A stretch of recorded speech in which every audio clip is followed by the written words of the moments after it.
اعوذ باللہ من الشیطان الرجیم بسم اللہ الرحمن الرحیم الصلاۃ والسلام علیکہ یا سیدی یا رسول اللہ وعلی آلہ و اصحابہ یا نور اللہ۔ آج کی ویڈیو میں ہم بات کرنے والے ہیں کہ کس طریقے سے، جیسے میں نے پہلے بتایا تھا کہ ہم کس طریقے سے اپنی بیٹیوں کے اچھے نصیب کے لیے جو ہے ان کو درود ابراہیمی پڑھنا بتا سکتے ہیں، کم از کم 100 کی تسبیح یا استغفار 1000 مرتبہ۔ اور اگر ان کو یہ پہلی عادت ڈال دیں، بیٹوں کو بھی عادت دیں، بیٹیوں کو بھی صرف نہیں دیں، بیٹوں کو بھی دیں، اور اگر یہ پہلے عادت ڈال دیتے ہیں تو ان کی ازواجی زندگی میں کوئی مسئلے مسائل نہیں آئیں گے، اور اگر آئیں گے بھی تو گزر جائیں گے انشاءاللہ، انہیں پتہ بھی نہیں چلے گا۔ لیکن آج کی ویڈیو میں نے کہا تھا کہ میں باؤنڈریز کے بارے میں ڈسکس کروں گی اور یہ ہونا کیوں ضروری ہے، تو اس کو ایکسپلین کرنے کے لیے میں ایک واقعہ شیئر کرنا چاہوں گی، اپنی ایک بہت ہی پیاری ہیں جاننے والی ان کا۔ وہ کہتی ہیں کہ میری شادی ہوئی اور میں نے جس طرح دوسرے لوگ تھے ویسے ہی بالکل جس طرح ہر لڑکی کرتی ہے، میں نے بھی اپنے آپ کو اس گھر میں فٹ کروانے کے لیے ہر کسی کو، چھوٹے سے لے کے بڑے کو پلیز کرنا شروع کر دیا۔ اور وہ کہتی ہیں کہ اس پلیزنگ سے کیا مسئلہ ہوا میرے ساتھ کہ میری باؤنڈریز نہیں رہیں، اور کہتی ہیں وہ باؤنڈریز نہیں رہیں تو لوگوں نے اس باؤنڈری کو کراس بھی کرنا شروع کر دیا۔ اب یہاں باؤنڈریز سے کیا مراد ہے؟ باؤنڈریز سے مراد ہے یہاں پر وہ تمام چیزیں جو آپ سیٹ کرتے ہیں، نہ صرف اپنے لیے بلکہ دوسرے کے لیے بھی، تاکہ اگلا بندہ بھی آپ کی باؤنڈریز کراس نہ کرے، اور اگر وہ کراس کرے گا تو اس کو بھی مسئلہ ہوگا۔ کیسے ہوگا؟ کیونکہ ابھی تو آپ اسے آنے دیں گے، لیکن وقت کے ساتھ ساتھ وہ باؤنڈریز جب حد سے زیادہ کراس ہونے لگ جائیں گی، آپ پریشان ہوں گے، آپ کو اس سے منع نہیں کیا جائے گا، اور جب آپ اس انسان کو منع کریں گے تو ایونچولی وہ انسان جو ہے اس کو مسئلہ ہوگا، اور ٹرسٹ میں مسئلہ اسی کو ہوتا ہے جو آپ کی باؤنڈریز کراس کر رہے ہوتے ہیں اور اس کا فائدہ اٹھا رہے ہوتے ہیں۔ تو ظاہر ہے اس انسان کو کیسے مسئلہ ہوگا؟ جب مسئلہ ہوگا تو آپ دونوں کا رشتہ خراب ہو جائے گا، پھر ایسے جھوٹے رشتے رکھنے میں کوئی مزہ نہیں آتا۔ تو سٹارٹنگ ڈے 1 سے اپنی باؤنڈری سیٹ کر کے رکھیں، جو کہ بہت ضروری ہے۔ اور وہ باؤنڈری سیٹ کرنے سے مراد یہ ہے کہ فلاں چیزیں ہیں میں نہیں ٹالریٹ کر سکتی، جو آپ کو اللہ تعالیٰ نے شادی میں ایک بنیادی حق دیا ہے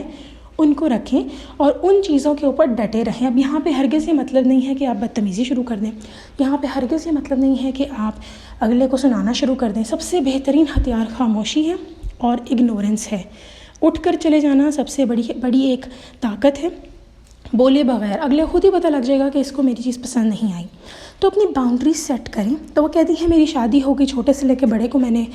جو ہے وہ اس کے ساتھ صرف بانڈنگ کرنے کے لیے کسی طریقے سے میں، دیکھیں بانڈنگ اینڈ باؤنڈریز یہ دونوں بی سے شروع ہوتے ہیں، لیکن دونوں کا بہت مختلف مطلب ہے۔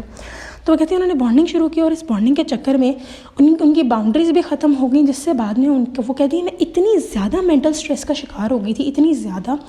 کہ آپ لوگوں نے سنا بھی ہوگا اکثر عورتیں اس طرح کے گھٹیا سسرالوں میں بہت زیادہ مینٹل سٹریس کا شکار ہو جاتی ہیں اور پھر مینٹلی ڈپریشن میں چلی جاتی ہیں، پھر نہ وہ ایک ہیلدی اولاد کی پرورش کر پاتی ہیں اور نہ ہی وہ کسی قسم کے ایک ایسے خود کے لیے اپنی ازواجی زندگی کے لیے کچھ کر پاتی ہیں، اس کو چلا سکتی ہیں۔ پھر ایسی عورتیں صرف اور صرف اپنی زندگی کو یا تو صبر کے گھونٹ کے ساتھ پیتی رہتی ہیں، یا پھر 24 گھنٹے ان کے گھر میں لڑائیاں ہوتی ہیں، سسرال والوں سے کچھ نہیں کہتی ہیں تو اپنی ازواجی زندگی میں مسئلے کریٹ کرتی ہیں، اپنے شوہر سے کہتی ہیں، شوہر بھی اگر کچھ نہ کر پائے تو مسئلے شروع ہو جاتے ہیں، اور وہ مسئلے جو ہوتے ہیں وہ یہاں تک بڑھ جاتے ہیں کہ ان کی ازواجی زندگی بھی باقی نہیں رہتی، باقی لوگوں کی انوالومنٹ ویسے ہی رہتی ہے۔ کبھی اگر زندگی میں ان کی انوالومنٹ ختم بھی ہو جاتی ہے تو ان کی ازواجی زندگی تباہ و برباد ہو چکی ہوتی ہے، اس کے بعد ان کے پاس کچھ نہیں ہوتا، ان کی اولاد صحیح طرح نہیں پل پاتی، ماں باپ کی لڑائیاں ہوتی دیکھتی ہوئی اولاد کس چیز کا شکار ہوگی۔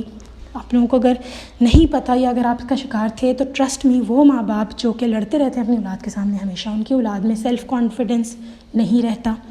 ان میں خود اعتمادی جسے میں کہوں وہ نہیں رہتی، ان میں وہ اگر ان کو کسی چیز کی کوئی تعریف کرتا ہے تو وہ اس کے اوپر آگے سے تھینک یو کہنے کے بجائے کہتے ہیں کہ نہیں ایسا تو نہیں ہے، یوں کر کے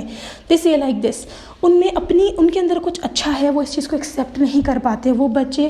کسی بھی سرکل میں فٹ ہونے کی کوشش کرنے لگ جاتے ہیں، اور ماں باپ سے زیادہ کوئی پیار نہیں دے سکتا اولاد کو، لیکن ماں باپ کے کچھ رویے ایسے ہو جاتے ہیں جن کی وجہ سے اولاد سمجھتی ہے ہمارے ماں باپ ہمارے دشمن ہیں، اور پھر کچھ جو سائڈ کے کردار ہوتے ہیں وہ بھی کچھ اس طرح کا ایک ادا کر رہے ہوتے ہیں، اپنی حساب کے کیا میں بولوں ایک کر رہے ہوتے ہیں چیزیں کہ وہ بھول جاتے ہیں کہ ہم پہ بھی مکافات عمل آنا ہے، اور وہ تو آنا ہی آنا ہے۔ لیکن مجھے اکثر اوقات میں اگر اپنی پرسنالٹی کی بات کروں تو مکافات عمل تو اٹل ہے، میں جانتی ہوں، لیکن اگر میرے سامنے کسی کے ساتھ مکافات عمل ہو بھی رہا ہو نا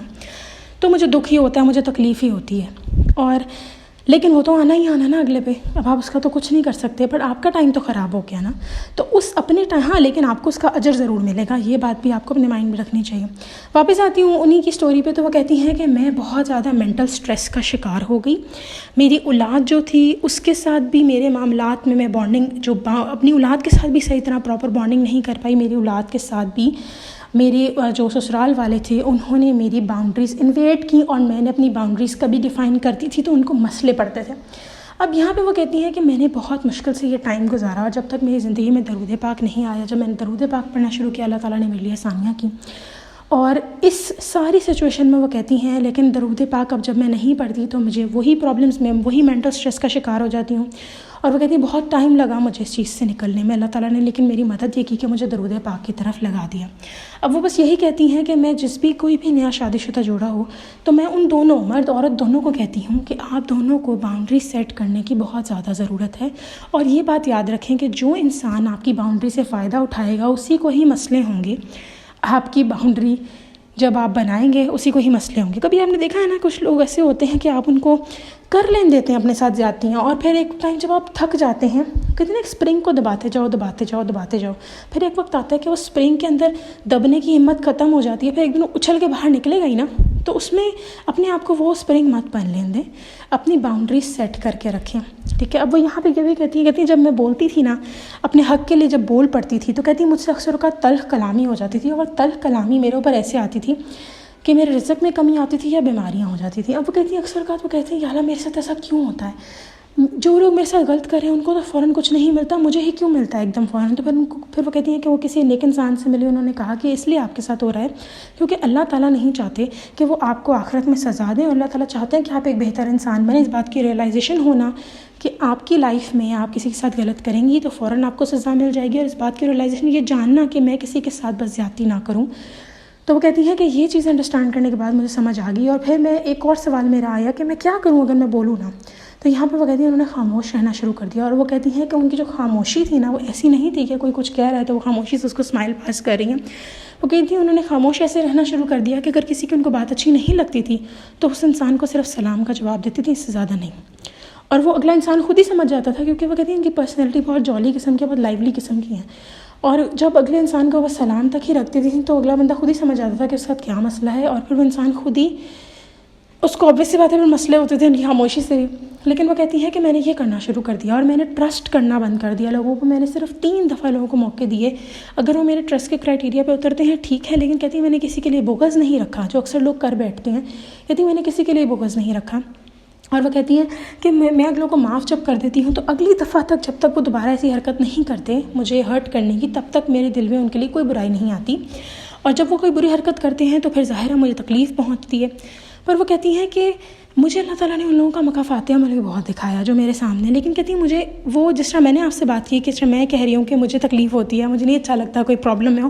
تو وہ بہن کہتی ہے میرے ساتھ بھی ایسا ہی ہے کہ مجھے نہیں اچھا لگتا کہ کوئی تکلیف میں ہو, لیکن مکافات تو ہونا ہے نا. تو اسی لیے اپنے بچوں کی پلیز باؤنڈری سیٹ کروائیں, انہیں بتائیں کہ یہ چیز ایکسیپٹیبل نہیں ہے, اللہ تعالیٰ نے ان کو رائٹ دیا ہے, لیکن ساتھ یہ بھی سکھائیں کہ اپنے حق کے لیے بولیں, بٹ ایک حد تک ایسا نہ ہو کہ بدتمیزی ہو جائے. اور خاموشی سب سے بڑا ہتھیار ہے, اگنور کرنا سب سے بڑا ہتھیار ہے, وہاں سے اٹھ جانا سب سے بڑا ہتھیار ہے. یہ 3 چیزیں. میں یہ نہیں کہہ رہی کہ بالکل بھی نہ بولیں, جہاں پہ نہ بولنا پڑے کہیں جہاں بولنا ہو وہاں بول بھی دیں, بس ایکسٹرا نہ بول دیں کہ آپ کے جو کہتے ہیں نا کہ پہلے آپ کے کورٹ بال آپ کے جو آپ کے حق میں فیصلے دیں اور پھر وہ ایک دم سے دوسرے کے حق میں چلے جائیں. یعنی کیا میں کہنا چاہ رہی تھی ابھی when the ball is in your court, تو ایک دم سے دوسرے کورٹ میں نہ چلی جائے. تو یہ چیز بس آپ نے نہیں کرنی. تو اللہ تعالیٰ کو بھی خوش رکھیں, باقی اللہ تعالیٰ بہت مدد کرنے والے ہیں. ان شاء اللہ تعالیٰ نیکسٹ ویڈیو میں پھر حاضر ہوں گی, تب تک کے لیے اللہ حافظ. ایک واقعہ سناؤں گی آپ سب لوگوں کو, ایک بہن کا جنہوں نے بہت صبر کیا اور صبر نے پھر ان کو کیا پرووائڈ کیا ان شاء اللہ تعالیٰ. چلیں جی, تب تک نیکسٹ ویڈیو میں پھر حاضر ہوں گی, تب تک کے لیے اللہ حافظ.